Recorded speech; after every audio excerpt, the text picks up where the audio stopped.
What's up, comic fans? And we are back with a new comic book day haul for this week, and we're gonna get right into all the books right after this. Spartans!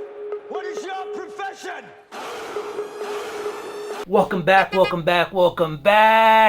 All right, let's get into the books. First, we're gonna just start off with some pickups from the previous weeks that I hadn't really delved into. We got Batman 112. This is going on with that Future State run. Really good book. I'm really enjoying it. I don't care what people say. I'm liking James Tynion IV's take on Batman. I'm really enjoying it. I like what he's doing with Scarecrow. I like the mental games he's playing with Batman. And I just like the host of new characters. I get it why some people don't like them, but I also like it. I like them. And then I like the fact that the Clown Hunter went to take on Scarecrow by himself, and that looks like a pretty interesting story. That's the side story in this one.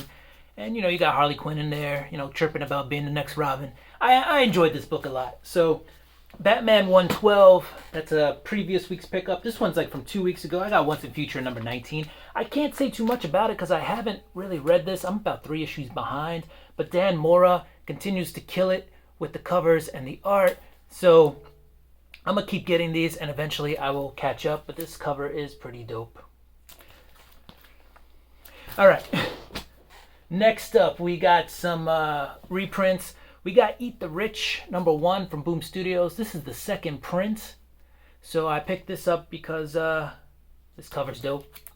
And if you haven't read this story, it's pretty interesting. I won't dive too much in it, but basically this girlfriend and boyfriend, the boyfriend's from a rich family, end up going on vacation, and then the family is like really into some weird shit. They're like elite rich people, and yeah, we'll stop there. Give you guys a chance to catch up on that if you haven't. All right, next we have a White. This is chapter 1, and this is the third print. Yep. So this is third print. There's only about 2,500 copies of these coming out to stores each month.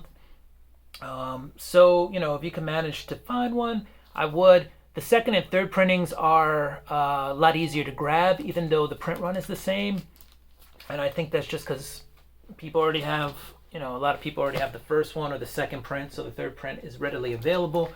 But now we're going to get into the rest of the series, and I'm not caught up on this one. I only read issue 1. I liked issue 1. It was so. It's not in color, guys. It's black and white, just so you know that. But I have White number 3. This is the first print of White number 3. And this cover, I think, is just super dope. I don't know, you can see all the presidents in there. Yeah.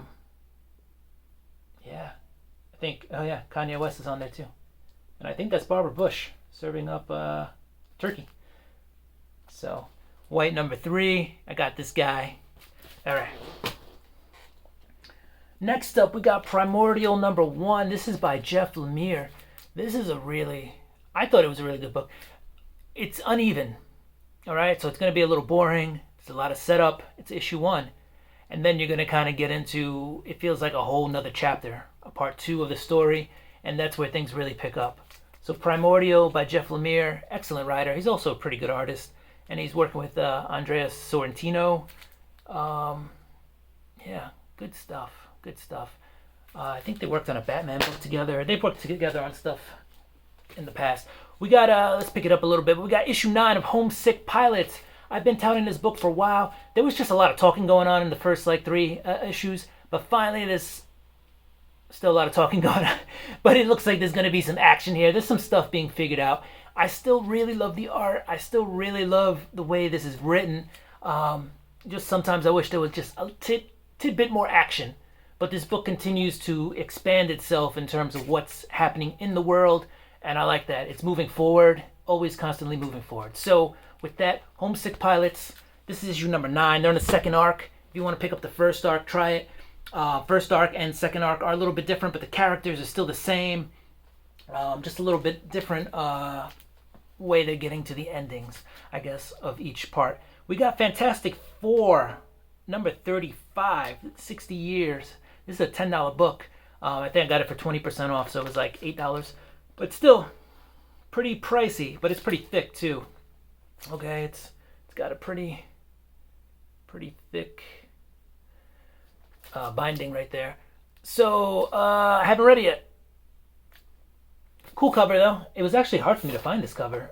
They had a bunch of alternate covers, at the shop I went to, and this was like towards the bottom. This is the A cover.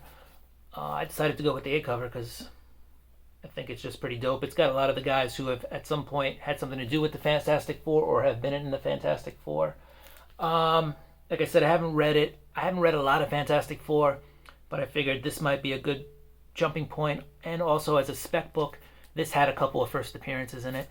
So I said, hey, why not pick that up? I've heard good things about the Fantastic Four. I think there's a lot of different writers on there too. But, why not? I think Dan Slott's in there. He's very polarizing. People love him or hate him. I actually kind of like Dan Slott. I love the Superior Spider-Man run. All right, here we go. We got Marauders number 24, and I continue to say this is my favorite X-Men book out there in the X universe. And talking about the X universe, they're now in space. So this book kind of leaves you on a cliffhanger, which is really cool. I won't give away too much, but if you can see, there's a guy holding a blaster right here to the group here, and all this action is happening on, what is it, New Araco, or whatever the space station is, the Araco space station. Really good series. And there's a villain in this book that didn't realize White Queen's secondary ability is to just turn into Diamond, and it led to a pretty funny moment in the book. All right, next up we got The Last Annihilation, Wakanda. All right, and this is a really good jumping off point if you don't know the character M'Baku. He plays a really big role in this.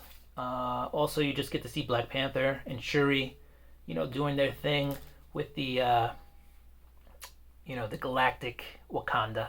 So it's a good book. I enjoyed it. It's part of the the bigger Last Annihilation run. If you're looking for M'Baku to show that he's turning a leaf, this is a good book to get if you're into that character. Otherwise, if you're not following the Last Annihilation storyline, you might not pick up on that book. But it's also a good Wakanda Black Panther book, so don't get me wrong if you want to jump on it for that. Next up, we got War of the Bounty Hunters, Bosch, or Bosch, or Bush. I'm going to go with Bosch.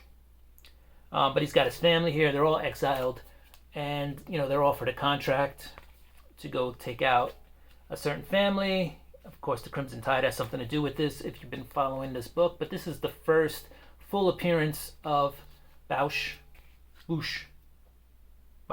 I don't know, in a comic. Before this, Princess Leia as disguised herself as him, and in a previous book, I think we had a cameo appearance of him, but this is his first full appearance in a Star Wars book. So, if you're into the Star Wars thing and all the hype with the Star Wars books, definitely worth a grab. Okay, we're switching gears. We're going to DC. We got Justice League number 67. I haven't read it yet. So here's the cover, and we'll get to it. But,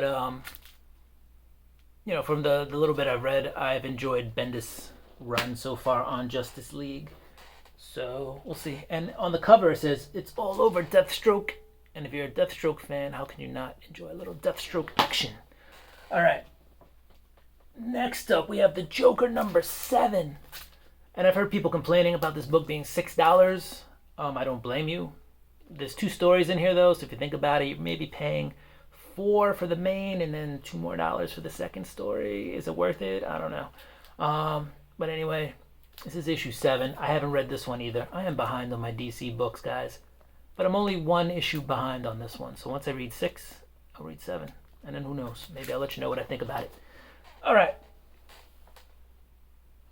I'm out of books. That was my whole run for this week, guys. So thank you for joining me. Hopefully this was informative. Hopefully maybe you like something out there. If I missed any books, let me know. If there's something that was like top-notch A list that I need to pick up, let me know. If there's something in there you hated, also let me know. So, I can look through my polls and be like, oh, maybe they're right. This is garbage. Or hot doo-doo water, as late greats would say. Anyway, thank you for joining me again, comic fans. Do what you do. I'm going to do what I do. I'm going to finish reading these books and get ready for next week's books. Peace!